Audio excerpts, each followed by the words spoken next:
I was watching old Doctor Who this morning, and the cow wouldn't start. And they were using choke, and you forget how driving used to be.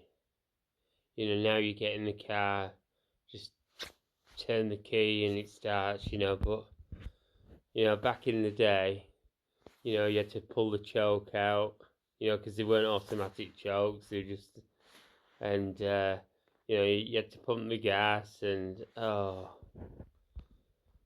especially this time of year, in the winter, the amount of times you go out to the car and you see the windscreen was frozen, you're like, oh my, and you'd be driving along, and I used to have the trick of sort of having my head half out the window, because my car was an old Vauxhall Viva, and I totaled it in the end. I'm afraid it was this sort of time of year. Hit some black ice, and I was like a pinball machine.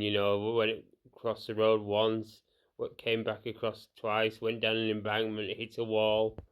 It wasn't good. I had glass in my hair for about a week. I kept sort of pulling bits of glass out, and I remember it was about probably about a mile from home. I just walked home, and I just told me dad, and we sort of called the recovery people, and to be honest with you, I said to my dad, I said, because we went to get it, and I said to my dad, oh yeah, it'll be okay, and we sort of got there, and I sort of looked at it, and I just said to my dad, I said, is that in my imagination? Is it bent?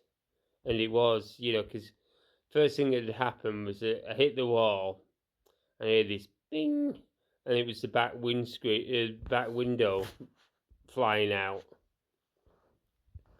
and it was because what I'd done was we got some parts from a GLS Viva, and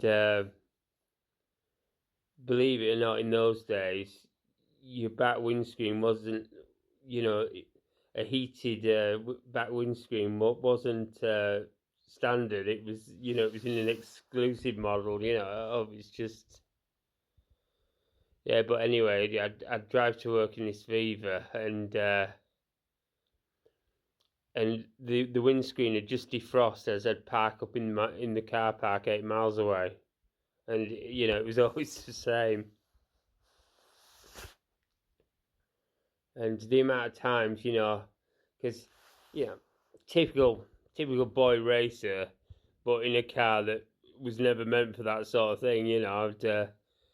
I'd be I'd be going home from work, I'd overtake someone, and they'd put their foot down, and the car just didn't have any sort of oomph. So the amount of times I was in near near death situations,